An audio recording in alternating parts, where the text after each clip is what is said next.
سلام دوستان، خیلی خوش اومدیم به این ویدیو. امروز تو کانال ایران پایتون میخوایم بریم سراغ یه مبحث خیلی مهم به اسم ویرچوال انوایرمنت یا محیط مجازی که شما وقتی یه مدتی پایتون کار کرده باشید قطعا یه نیازی رو احساس میکنید که اون نیاز به راحتی به کمک محیط مجازی رفع میشه. حالا اون نیاز چیه دوستان؟ ببینید، شما وقتی که توی پایتون جلو میرید و شروع میکنید پروژه های مختلف بزنید، ممکنه برای یه پروژه یک ورژنی از یک پکیج پایتونی رو بخواید، برای یک پروژه دیگه یک ورژن دیگر رو بخواید. و ما میدونیم دیگه، ما روی سیستممون یک پایتون عمومی داریم، یعنی یک ورژنی از پایتون رو نصب کردیم که برای کل سیستممون ازش استفاده میشه و عملا نصب دو تا پکیج با دو تا ورژن مختلف روی این پایتون ممکن نیست و راه حلی که براش درست شده ویرچوال انوایرمنت یا محیط مجازیه که این راه حل رو دادن که ما بتونیم به راحتی برای هر پروژه‌مون پکیج‌ها رو با ورژن‌های مختلف از هم دیگه نصب کنیم. حالا با مثال میخوام جلوتر اینو براتون توضیح بدم. بذارید اول ببینیم که اصلا یعنی چی این مشکل. یه خورده حالا برای اونه که شاید درست متوجه نشده باشن میخوام دقیق‌تر توضیح بدم. ما یه دستوری داشتیم به اسم پایتون فاصله داش ام پیپ لیست. خب با استفاده از این دستور میتونستیم پکیجایی که روی پایتونمون نصب هست رو ببینیم. درسته؟ مثلا من اینجا روی سیستمم پکیج ریکوست رو نصب دارم. اگر نمیدونید ریکوست چیه، یک پکیجیه که ما مثلا به وبسایت های مختلف درخواست میزنیم، درخواست HTTP میزنیم و اون محتویات اون وبسایت رو دریافت میکنیم. حالا دقیقا یعنی چی؟ مثلا فرض کنید من اینجا مینویسم سایت google.com توی مرورگرم. خب این سایت رو میبینید، این سایت یه دونه سورسی داره، خب یه سورس کدی داره، سورس HTMLی داره. ما با استفاده از کتابخونه ریکوست به راحتی میتونیم این سورس کد رو دریافت کنیم و حالا کارهایی که میخوایم رو روش انجام بدیم.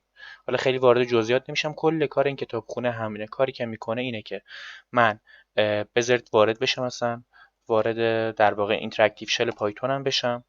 من اینجا این کتابخونه رو ایمپورت میکنم. خب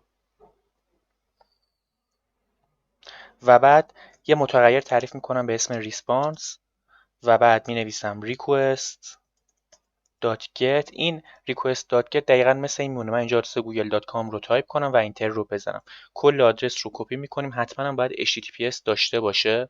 مثلا تو مرورگر ما لازم نیست این بخش رو بذاریم، همین بخش رو میزنیم، اینتر رو میزنیم و کار میکنه. ولی برای کتابخونه ریکوست حتما باید آدرس کامل رو بنویسیم، پرانتز باز میکنیم، دابل کوتیشن میذاریم، آدرس رو پیست میکنیم، دابل کوتیشن رو میبندیم، پرانتز رو میبندیم و اینتر رو میزنیم. و حالا کاری که من میکنم، میگم پرینت کن برای من response.content. و برای اینکه بتونیم سورس کد رو ببینیم، این در واقع یک اتریبیوتی داره به اسم کانتنت که سورس کدایی که از سایت google.com دریافت میکنه توی این اتریبیوت ذخیره میشن. یه رشته هم هست، ما حالا چون خیلی طولانیه این سورس کد من نمیخوام کلش رو بگیرم، فقط 50 کاراکتر اولش رو میگیریم و میگم آقا کاراکتر صفرم تا 49 یا اون 50 رو بذارید بگیریم دیگه، به من بده و اینو برای من پرینت بگیره. همونطور که میبینید دقیقا این بخشی که اینجا میبینید برای ما پرینت گرفته شد که اگه چک کنیم، اول علامت تعجب، داک تایپ، HTML، آیتم اسکوپ، دقیقا همین چیزیه که ما اینجا این بالا نوشته شده و به همین راحتی تونستیم با کتابخونه ریکوست محتویات سایت گوگل رو بگیریم. حالا این مثال رو برای چی من براتون زدم؟ چون ما جلوتر میخوایم محیط مجازی بسازیم و توی اون محیط مجازی میبینید که کدای ریکوست برای من کار نمیکنه، در صورتی که توی ورژن عمومی پایتون من داره کار میکنه. و میخوام با مثال بهتون نشون بدم که دقیقا محیط مجازی کاملا ایزوله هست و پکیجایی که روی سیستم عمومی پایتون ما نصب هستن توی محیط مجازی قابل دسترسی نیستن و بالعکسش هم هست. پکیجایی که توی محیط مجازی ما نصبن توی پایتون عمومی سیستم ما قابل استفاده نیستن و این دوتا محیط کاملا از همدیگه از نظر پکیجای شخص ثالث ایزولن. پکیجای استاندارد پایتون توی هر دو محیط قابل استفادهن. خود پایتون پکیجای استانداردش قابل استفادهن. حالا برای اونایی هم که نمیدونن پکیج استاندارد پایتون چیه، شما فقط کافیه تو گوگل سرچ کنید پایتون استاندارد لایبرری و وارد سایت اصلی پایتون بشید و خب اینجا یه لیستی به ما میده از پکیجای استانداردی که پایتون وقتی که نصبش میکنید همراه باهاش نصب میشن. اینا پکیجایی هستن که همون موقع که پایتون رو نصب میکنید خود پایتون اینا رو به شما میده و لازم نیست با استفاده از پیپ نصبشون کنید. خب اینم یه توضیح بود درباره پکیجای در واقع شخص ثالث، در واقع پکیجای استاندارد پایتون و پکیجای شخص ثالث. شخص ثالث مثل همین ریکوست میشد که ما نصبش میکردیم خودمون با استفاده از پیپ. خود پیپ شخص ثالث، البته اینم یه گزینه‌ای داره که ما میتونیم نصبش نکنیم، ولی خب یه جورایی استاندارد داخلیه. ولی اینا پکیجای استانداردن که اصلا ربطی به در واقع اون محیط ایزوله ندارن. این رو هر موقع پایتون رو نصب کنید نصب هستن و هیچ ربطی مثلا به ویرچوال انوایرمنت و اینا ندارن. این توضیح هم باید میدادم که یه وقت دچار اشتباه نشید. حالا بریم ببینیم محیط مجازی چجوری میتونیم ایجاد کنیم. قدیما دوستان تا قبل از ورژن پایتون 3.4 یعنی از 3.3 به قبل، ما برای اینکه بتونیم محیط مجازی داشته باشیم باید با استفاده از دستور پیپ میزدیم پایتون -m پیپ اینستال و یه چیزی رو نصب میکردیم به اسم ویرچوال، فکر میکنم ون یا انف، ویرچوال ان فکر کنم بود. یه پکیج خارجی بود که ما باید این رو نصب میکردیم. پکیج شخص ثالثی بود که به کمک این پکیج شخص ثالث ما تازه میتونستیم محیط مجازی داشته باشیم. ولی از ورژن پایتون 3.4 یا 3.3 به بعد فکر میکنم خود پایتون اومد توی کتابخونه استانداردش یک کتابخونه جدید رو به ما معرفی کرد به اسم ونو. دقیقاً به راحتی از زدن دستور پایتون -m پیپ شما میتونید بزنید پایتون -m ونو و اسم فولدری که میخواید محیط مجازیتون توش ایجاد شه رو بهش بدید و به این شکل محیط مجازی خودتون رو بسازید. یعنی اگر پایتونتون از ورژن فکر کنم 3 به بعد باشه شما این ونو رو دارید و نیازی نیست که ویرچوال انوایرمنت رو با استفاده از پیپ نصب کنید. اگرم که از پایتون 3 به قبل استفاده میکنید، من پیشنهاد اولم اینه که پایتونتون رو به آخرین ورژن آپدیت کنید. اگر که امکانش رو ندارید خب بعد پکیج شخص ثالث ویرچوال انو رو نصب کنید. توی ویدیوهای قدیمی هم از همون استفاده میکنن ولی خب دیگه بهش نیازی نیست واقعا و ما میتونیم از خود پکیج استاندارد پایتون برای ساخت محیط مجازی استفاده کنیم. حالا برای این کار دوستان من توی دسکتاپ هم یه پوشه‌ای به اسم لرن در واقع ساختم، ولی خب با استفاده از ترمینالمون قراره به این پوشه لرن بریم و البته تو محیط گرافیکی هم بهتون نشونش میدم. اینجا بازش کردم از قبل، دو تا پوشه خالی داخلش ساختم، پروژکت A و پروژکت B رو با استفاده از دستور cd. یه نکته هم بگم دوستان در مورد ترمینال، اگر نمیدونید ترمینال یا کامند لاین چیه، چون خیلی مبحث مهمیه، شما باید حتما یک دید خوبی نسبت به ترمینال داشته باشید. اگر نمیدونید ترمینال چیه، دستور cd نمیدونید چیه، دستوراتی که اینجا میزنم نمیدونید چیه و اصلا نمیدونید چی کار میکنه و ایده ندارید دربارش ابهام دارید، من یک ویدیو ساختم تو کانالم، برید اول اون ویدیو رو ببینید. هم لینکش تو توضیحات میذارم، هم لینکش رو توی نوار سفید لنگ بالای صفحه میذارم، هم تامنیلش رو میذارم. میتونید تو کانالم برید بگردید پیداش کنید. حتما اول اون ویدیو رو ببینید، چون اگر ابهام داشته باشید درباره اینکه ترمینال یا کامند لاین چیه یه خورده گیج میشید. نه فقط تو این ویدیو، توی بیشتر ویدیوهای برنامه‌نویسی چون از ترمینال استفاده میکنن شما باید حتما یه دید خوبی نسبت به محیط ترمینال و مفاهیم اصلیش داشته باشید که من همه رو توی اون ویدیو توضیح دادم. خب حالا برمیگردیم به مبحثمون. با استفاده از دستور cd وارد دایرکتوری دسکتاپ میشیم. cd یه دستوری بود برای تغییر دایرکتوری توی cmd که توی همون ویدیو کامل دربارش توضیح دادم و حالا وارد پوشه لرن میشیم و خب اینجا قراره جاییه که ما محیط مجازیمون رو ایجاد کنیم. وارد پوشه پروژکت A میشیم خب و با استفاده از دستور پایتون -m بذارید تو محیط گرافیکی هم وارد بشم که شما قشنگ ببینید چه اتفاقی داره میفته. یه خورده گفتم اونایی که ابهام دارن درباره کامند لاین یا تازه دارن دربارش یاد میگیرن ممکنه گیج بشن و بهتر محیط گرافیکی رو هم ببینن که یه خورده کمتر دچار ابهام بشن. پایتون -m اسم کتابخونه ون رو مینویسیم، نیازی به نصبش نیست چون داخلی استاندارده و اسم فولدری که محیط مجازیمون قرار داشته باشه رو بهش میدیم. هر اسمی میتونید بذارید، میتونید بذارید رد، چه میدونم، میتونید بذارید اصلا پروژکت مای پروژکت، هر چی دلتون بخواد میتونید بذارید، ولی یه استانداردی داره دوستان. همونطور که میدونید خیلی چیزا رو ما روی اجباری توشون وجود نداره، ولی روی استاندارد پیش میریم که کارامون ترتمیزتر باشه و استانداردش اینه که اسم این پوشه رو بذارید .venv. دلیل اینکه این نقطه رو میذاریم اینه که ما بعداً اگر این پوشه رو توی لینوکس در واقع ران کنیم این پوشه مخفی میشه و برای مسائل امنیتی و اینجور چیزا خب بهتره. و واسه گیت ایگنور کردن مثلا اینکه این چون این پوشه نباید توی گیت بره، حالا جلوتر دلیلش رو بهتون توضیح میدم، چون پوشه سنگینیه و واقعا نیازی هم نیست به گیت بره، بهتره که مثلا این اتفاق نیفته و تنظیماتش هم مثلا درست کار نمیکنه اگه از کامپیوتر شما بره توی کامپیوتر دیگه. حالا خیلی وارد جزئیات فعلا نمیشم، جلوتر بهتون توضیح میدم که چرا این پوشه نباید توی گیت بره یا این پوشه رو همراه پروژهتون نباید به جاهای دیگه منتقل کنید و یه راه خیلی بهتری برای انتقالش وجود داره، یه راه بهتر و سبکتر و استانداردتر. ما اگر اینتر رو بزنیم دوستان اینجا یک پوشه ایجاد میشه به اسم پوشه .venv که این همون محیط ایزوله ما هست. فقط یه خورده فرایند در واقع درست شدنش زمان بره، یه چند ثانیه‌ای طول میکشه این پروژه ایجاد شه. فرایندی هم که اینجا داره اتفاق میفته رو من براتون یه توضیح بدم که چیه دوستان. ببینید اتفاقی که اینجا داره میفته اینه که ببینید ما پایتون رو سیستممون نصب داریم دیگه.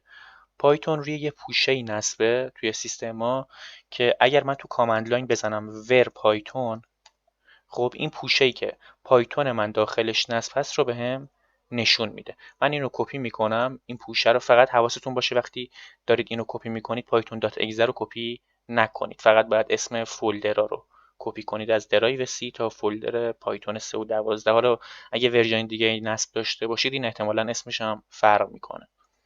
ما وارد این پوشه میشیم و اینجا یه سری از این فولدرها رو این در واقع داره برای ما کپی میگیره و این فرآیند یه خورده زمان بره. همش رو کپی نمیگیره، مثلا پوشه اسکریپت، پوشه لیب، پوشه اینکلود رو اینجا نگاه کنید.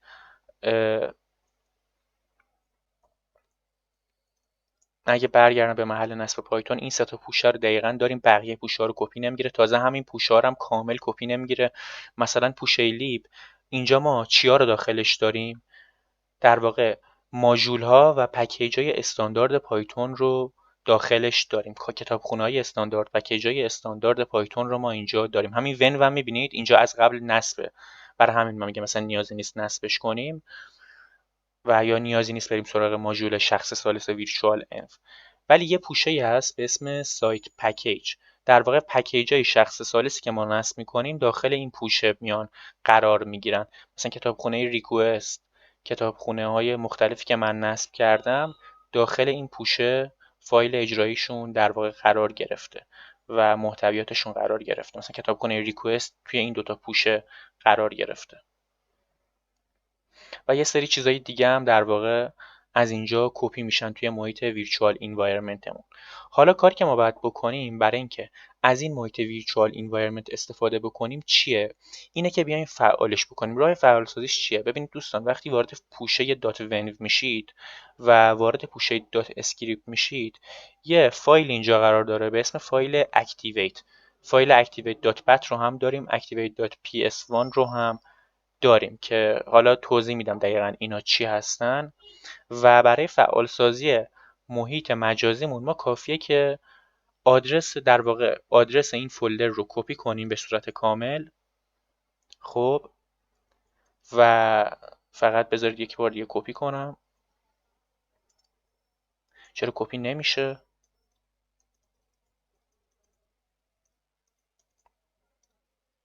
خب بالاخره کپی شد، نمیدونم چرا کپی نمیشد. یه بک اسلش میذاریم، میتونیم اسم کامل هر کدوم از این سه تا فایلی که خواستیم رو اینجا در واقع تایپ کنیم. اگرم پسفند نداشت برای شما، بعضی وقتا پسفند نداره، بعد فکر میکنم اینجا این گزینه از این سربرگ والای فایل اکسپلورر، سربرگ ویو، تیک گزینه فایل نیم اکستنشن رو فعال کنید تا بتونید در واقع پسفند فایلاتون رو توی کامپیوتر ببینید. ما اگر اینجا تایپ کنیم activate، محیط مجازی برای ما فعال میشه. بعضی وقتا ممکنه برای شما فعال نشه، بذارید از محیط مجازی خارج شم.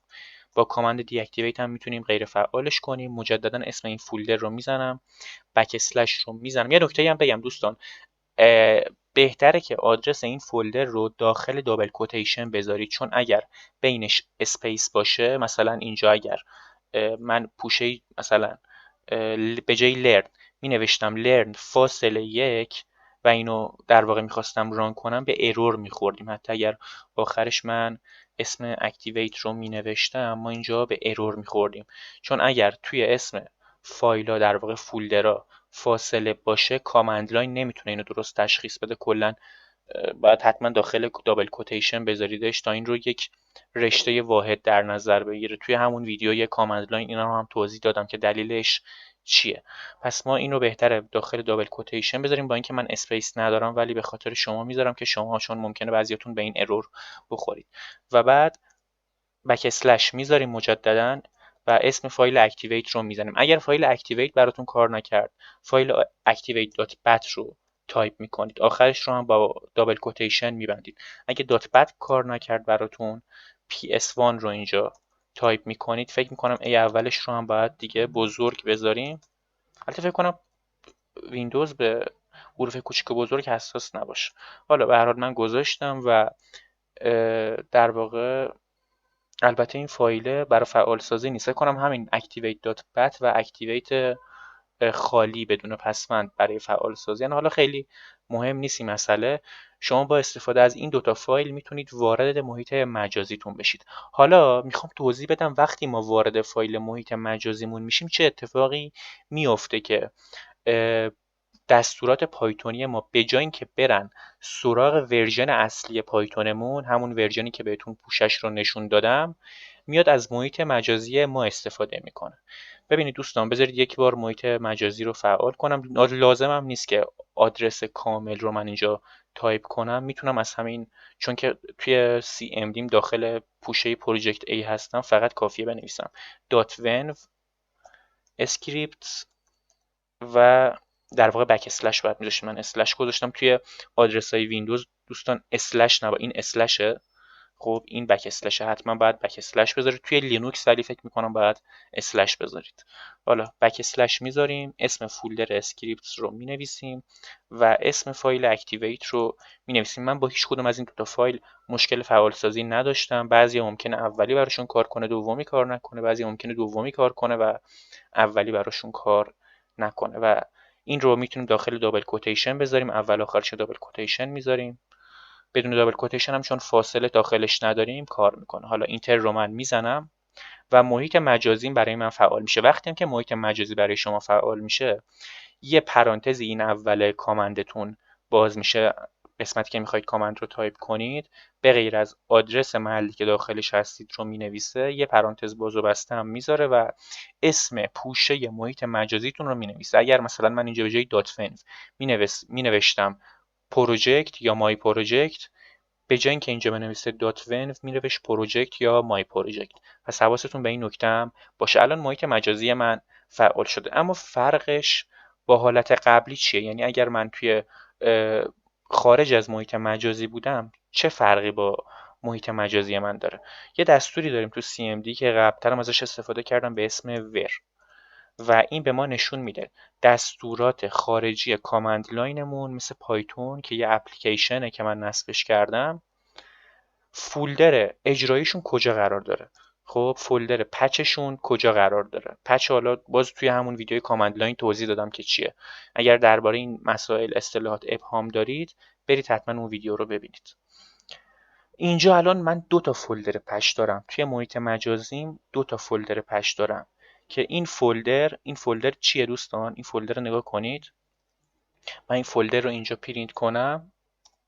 این فولدر دقیقا همون فولدر اسکریپت ویرچوال انوایرمنت منه. این فولدر میاد موقتا به پچ سیستم شما اضافه میشه و بالاتر از فولدر اصلی پایتون شما قرار میگیره. فولدر اصلی پایتون من این بود دیگه، درایو سی، پوشه یوزرز، پوشه جی دی که پوشه فعلی ویندوز هم هست که دارم ازش استفاده میکنم. اگر شما توی ویندوزتون چند تا یوزر داشته باشید، این چند تا یوزره و باید حواستون باشه که حتما پایتونتون روی یوزری که دارید ازش استفاده میکنید هست. حالا خیلی وارد جزئیات نمیشم. توی پوشه اپدیت ها، توی پوشه لوکال، توی پوشه پروگرام، پایتون 3 و 12 این پوشه ای هست که من وقتی توی محیط مجازیم نیستم توی متغیر محیطی پچ قرار میگیره و باعث میشه که من هر بار میخوام کدای پایتونم رو اجرا کنم، سیستمم بره سراغ این فایل پایتون. اما وقتی که من محیط مجازیم رو فعال میکنم، در واقع پوشه اسکریپت محیط مجازی من میاد بالاتر از فولدر پایتون من قرار میگیره و باعث میشه که سیستم من بره سراغ فایل python.exe محیط مجازی و در نتیجه فقط پروژه من میتونه از سایت پکیج هایی که در واقع پکیج های شخص ثالثی که توی پوشه محیط مجازی من قرار میگیرن استفاده کنه و به هیچ عنوان سراغ پوشه سایت پکیج ورژن اصلی پایتون من نمیره. یادتون عقبتر توی همین ویدیو یک مثالی درباره کتابخونه ریکوست زدم. من اینجا یه فایلی درست میکنم دوستان به اسم فایل rec.test. خب rec.py ببخشید rec.py یه فایل پایتونی میخوام ایجاد کنم. این فایل رو من باز میکنم توی نوتپد و می نویسم ایمپورت کن برای من ریکوست رو، کتابخونه ریکوست رو آخرش هم اس داره، متغیر ریسپانس رو تعریف میکنم، میگم که برای من به سایت گوگل یه ریکوست بزن. در واقع HTTPS رو هم باید می نوشتیم که به ارور نخوریم. 2./google.com دابل کوتیشن رو میبندیم، پرانتز رو میبندیم و حالا میگیم برای من بیا پرینت بگیر چی رو؟ response.content رو و میگیم که فقط به من 50 تا کاراکتر اولش رو نشون بده. پرانتز رو میبندیم، فایل رو سیو میکنیم و میریم که از داخل محیط مجازیمون در واقع این کدمون که کتابخونه ریکوست رو داخلش ازش استفاده کردیم فراخوانی کنیم. می نویسیم پایتون فاصله و آدرس فایل پایتونیمون رو در واقع اینجا تایپ میکنیم. دقت داشته باشید دوستان، من چون توی پوشه پروژکت A هستم فقط با نوشتن فایل اسم فایل میتونم اجراش کنم. اگه شما توی آدرس دیگه هستید باید آدرس کامل رو بنویسید، یعنی کل این فولدر رو باید کپی کنید و داخل دابل کوتیشن بذاریدش، پیستش کنید، بک اسلش بذارید و اسم فایل rec.py رو بنویسید، دابل کوتیشن رو ببندید تا فایلتون درست شناسایی و اجرا بشه. ولی من چون توی همین پوشه هستم فقط اسم فایلم رو می نویسم، request.py رو می نویسم و اینتر رو میزنم و همونطور که میبینید اینجا داره به من میگه هیچ ماژولی به اسم ریکوست پیدا نشد، در صورتی که من ریکوست رو توی ورژن عمومی پایتونم نصب داشتم. بذارید یک بار محیط مجازی رو غیر فعال کنم و مجددا این فایل رو اجرا کنم. دستور دی اکتیویت رو برای غیر فعال کردن محیط مجازی میذاریم. اگرم دستور دی اکتیویت براتون کار به احتمال زیاد کار میکنه، ولی اگه 1% کار نکرد دقیقا همون مدل قبلی اینجا ما یه فایل deactivate.bat داریم، فقط کافیه آدرس این فایل رو بنویسید.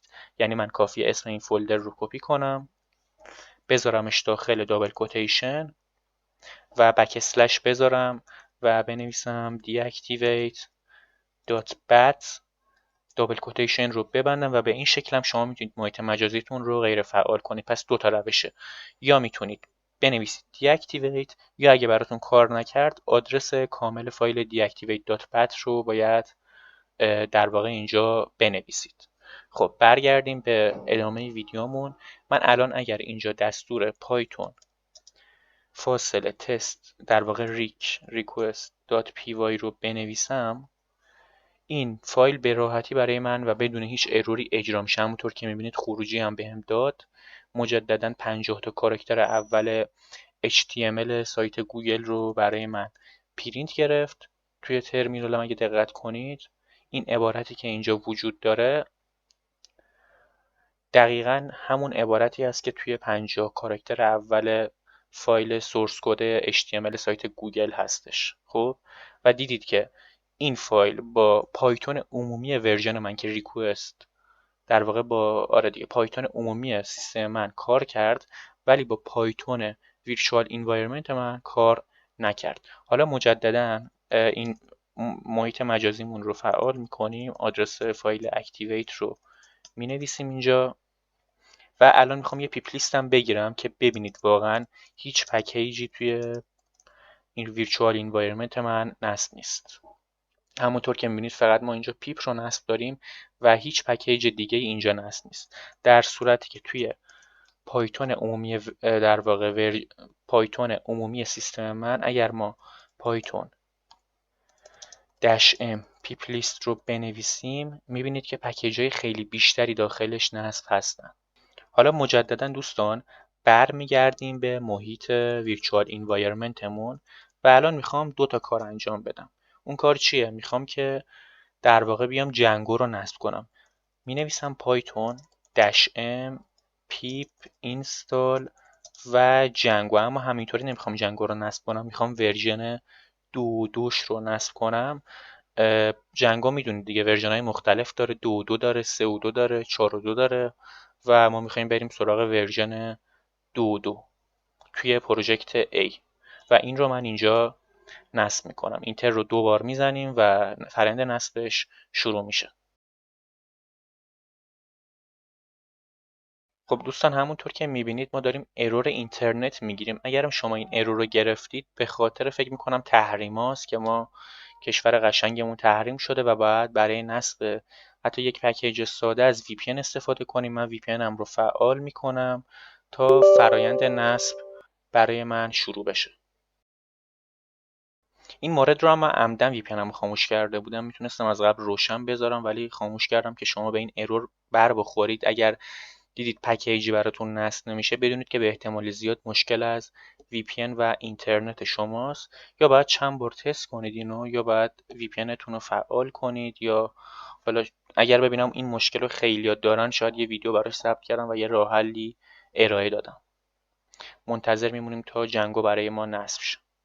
خب دوستان فرآیند نصب جنگو ورژن 2.2 برای من تموم شدش و حالا میخوایم کامند در واقع پایتون -m پیپ لیست رو اینجا مجددا بزنیم.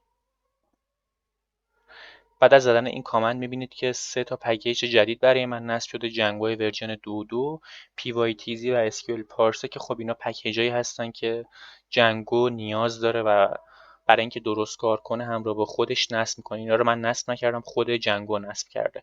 حالا میخوام محیط مجازی پروژه‌مو دیاکتیویت کنم. کامند دیاکتیویت رو میزنیم و از محیط مجازی پروژکت A خارج میشیم.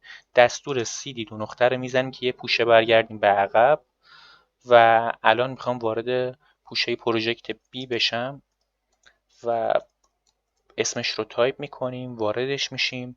مجددا دوستان اینجا محیط مجازی جدیدمون رو میسازیم. تو محیط گرافیکی هم واردش میشم که شما بتونید ببینید محیط گرافیکی رو. دستور پایتون -m ون و اسم فولدر محیط مجازیمون رو می نویسیم که محیط مجازی پروژه بیمون هم ساخته بشه. خب محیط مجازی پروژه بی ساخته شد. حالا با تایپ کردن آدرس فایل اکتیویت ما این محیط رو فعال می کنیم. محیط مجازی پروژه بی فعال شد برای من. برای اطمینان از فعالسازیش هم مجددا دوستان تاکید میکنم این پرانتز باز و بسته باید بیاد که اسم فولدر محیط مجازیتون داخلش نوشته میشه. و حالا اینجا من میخوام بنویسم پایتون -m پیپ اینستال جنگوی ورژن 3.2 رو باید برا من نصب کنی. یه چند دقیقه منتظر میمونیم تا فرآیند نصب برای ما کامل بشه. خب ورژن جنگو 3.2 نصب شد. با استفاده از دستور پایتون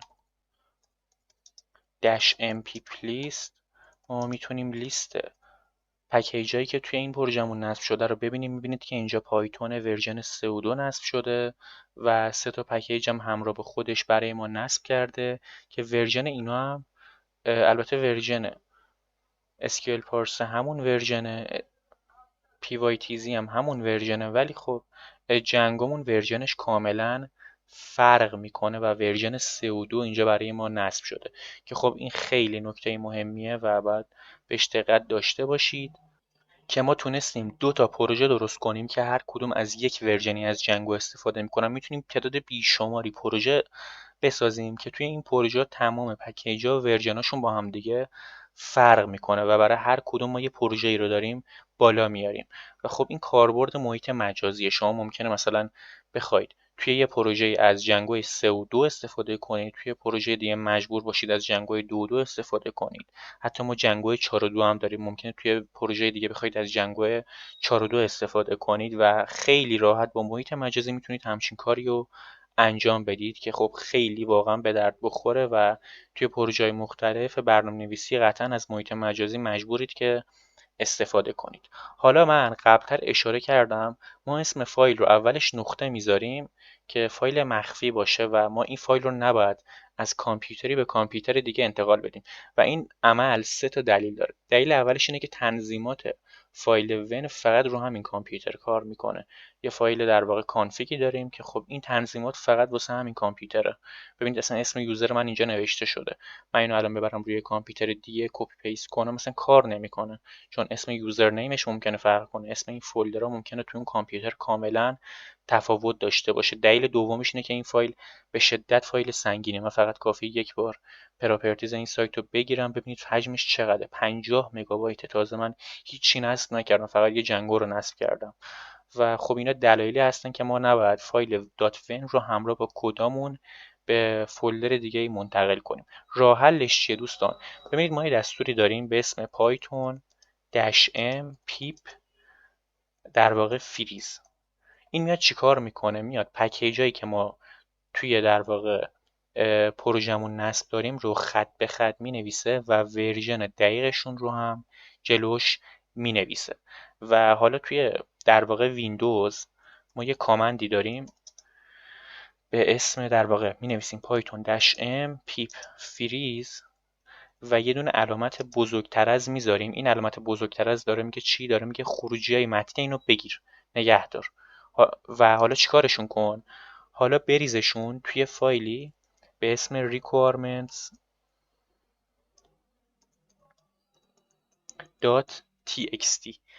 توی ویندوز با استفاده از این فلش ما میتونیم کل محتویاتی که توسط این کامند سمت چپ تولید میشن رو انتقالشون بدیم به کامند سمت راست و اگر من اینتر رو بزنم تمام خروجی این توی یه فایلی به اسم requirements.txt برای من ذخیره میشن.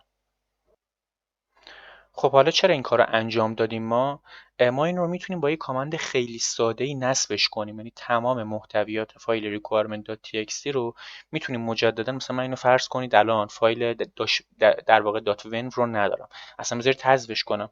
دیاکتیویت رو اول باید بزنیم که از محیط مجازی خارج شیم، چون اگر خارج نشیم و این چون توی پروسسی قرار داره نمیشه حذفش کرد، حتما باید اول اونو غیر فعال میکردم. حالا دیلیتش میکنیم. خب بعد از یه مدتی فایل ون حذف شد. من مجددا یه دونه محیط مجازی اینجا درست میکنم، پایتون -m ون و ون رو اینجا می نویسم. منتظرمون تا محیط مجازی جدیدمون برامون ایجاد بشه. خب محیط مجازی جدید بر من ساخته شد. با نوشتن آدرس فایل اکتیویت میتونم این محیط رو فعال کنم. البته اشتباه نوشتم، اینجا غلط تایپی داشتم، به جای ون نوشتم .wwn. خب محیط مجازی برای من فعال شد. حالا برای اینکه ببینید واقعا پکیج‌های قبلی وجود ندارن، یک بار اینجا پیپ لیست میگیریم و همونطور که میبینید فقط پکیج پیپ برای من نصبه. حالا برای نصب پکیج‌های داخل فایل requirement.txt چیکار کنم؟ اینا رو که ما دونه دونه نباید کپی کنیم، واقعا کار مسخره. یه راه حل خیلی ساده داره، فقط کافیه بنویسیم پایتون -m پیپ اینستال -r رو برای چی میذاریم؟ -r برای اینکه میگیم به صورت بازگشتی فایلی که بهت میگم رو برو خط به خط در واقع این این پکیجا رو بگیر و برای من نصبشون کن. این -r برای اینه، به صورت بازگشتی میاد و این پکیجایی که توی فایل requirement.txt هستن رو خط به خط میگیرتشون و نصبشون میکنه. حتما هم باید خط به خط نوشته بشن و شما نباید این فایل رو دستکاری کنید، باید با همون کامند پیپ فریز ایجادش کنید و به هیچ عنوان دستی توش نباید. مهم هم نیست چقدر طولانی باشه، اینجا میتونه 100 تا پکیج باشه، اصلا مهم نیست تعدادش، فقط باید این استاندارد توش رعایت شده باشه. و ما این کامند پایتون -m pip install -r و اسم فایل requirement.txt رو ما اینجا مینویسیم. هر اسم دیگه هم بخواید میتونید به این فایل بدید. این فقط یه اسمه ولی اسم استاندارده. باز تاکید میکنم ما سعی میکنیم کارامون استاندارد پیش ببریم تا برنامه‌نویس حرفه‌ای‌تر و بهتری باشیم و بهتر بتونیم با بقیه توی تیم کار کنیم. خب اینجا من اینتر رو اگر بزنم این خودش میره پکیجایی که داخل این فایل نوشته شدن رو میگیره و همه رو نصب میکنه. یه خوردم چون فرآیند نصب سریع داره انجام میشه، چون من یک بار پایتون ورژن 3 و 2 رو نصب کردم کش شده که تمام پکیجایی که این داره کش شده تو سیستم من و خب خیلی سریعتر فرآیند نصب اتفاق میفته، اصلا نمیره دانلودش کنه مجددا. خب فرآیند نصب با موفقیت برای من تکمیل شد. حالا مجددا دستور پایتون -mpp list رو میزنم. همونطور که میبینید پکیجایی که ما توی محیط مجازی قبلیمون نصب داشتیم توی محیط جدیدم دقیقا همون ورژن ها نصب شدن. اینجا مساوی گذاشته، ورژن رو نوشته و عینا همون ورژنایی که شما توی محیط مجازی قبلیتون نصب داشتید توی محیط جدید هم نصب میشن. پس به هیچ عنوان فایل .fen رو نباید به جای دیگه منتقل کنید. این فقط واسه هم، حتی فکر کنم فولدرش رو هم نباید عوض کنید و چون درست کار نمیکنه و این فقط برای همین پروژه توی کامپیوتر خودتون و دقیقا تو همین فولدره. هر جای دیگه خواستید مجددا این محیط مجازی رو داشته باشید باید با استفاده از دستور پیپ فریزی خروجی از محیط مجازیتون بگیرید، بریزیدش تو فایل requirement.txt و محتویات این فایل رو فقط خود این فایل رو منتقل کنید به هر جایی که خواستید، مجددا محیط مجازی رو بسازید و با استفاده از دستور پایتون -mp install -r و نوشتن اسم فایل requirement.txt تمام پکیجایی که اینجا اسمشون هست رو نصب کنید. خب دوستان، این یه ویدیو بود درباره اینکه محیط مجازی چیه. من سعی کردم همه چیز خیلی مفهومی براتون توضیح بدم که قشنگ بفهمید داره چه اتفاقی میفته، چون ما هر چقدر مفهومی تر یاد بگیریم برامون بهتره، به که فقط یه سری دستور تایپ کنن حفظ کنیم و اصلا نفهمیم چه اتفاقی افتاد. من همه چیز رو سعی میکنم مفهومی بگم که واقعا خودتون تو این کار واقعا چه میدونم بفهمید داره چون ما بفهمیم چه اتفاقی داره میفته خیلی بهتر میتونیم کار کنیم و هی لازم نیست فقط یه سری دستور رو حفظ کنیم و اصلا نفهمیم چه اتفاقی افتاد و همش گیج باشیم، همش آدم تو ذهنش یه حالت منگی داره که چی شد، میدونید. و من سعی میکنم مفهومی بگم واسه همین تایم ویدیو یه خورده میره بالا. همه ویدیوام تقریبا همینه، تایمش واقعا میرم میبینم نسبت به بقیه 2-3 برابر، ولی خب اونا مفهومی نمیگن، اونا خیلی سرسری 4 تا دستور میگن و اصلا کلی سوال تو ذهن آدم فقط باید مثلا یه برنامه‌نویس حرفه‌ای باشی تا بفهمی اونا دارن چیکار میکنن. واسه یه آدمی که مبتدی از صفر واقعا نمیفهمه چه اتفاقی داره میفته و خیلی گیج میشه. و ویدیوهای دیگر هم ببینید، ویدیوهای کامند لاین رو حتما ببینید، ویدیوهای نصب پایتون رو ببینید که قشنگ مفاهیم رو بفهمید و بفهمید داره چه اتفاقی میفته. شما هر چقدر سوالات کمتری تو ذهنتون باشه بفهمید چه اتفاقی داره میفته برنامه‌نویس بهتری میشید. و اگر بذارید ذهنتون پر سوال بمونه، پر ابهام بمونه، شما اصلا واقعا خیلی گیج میشید و هیچ وقت یاد نمیگیرید و تبدیل به یه برنامه‌نویس خوب نمیشید. این ویدیو رو تا آخر ممنون که تماشا کردید. ممنون میشم اگر ویدیو رو دوست داشتید لایک کنید، نظری، انتقادی، پیشنهادی داشتید توی کامنت ها بنویسید و اگرم دوست داشتید کانال منو سابسکرایب کنید تا ویدیوهای جدید من رو از دست ندید.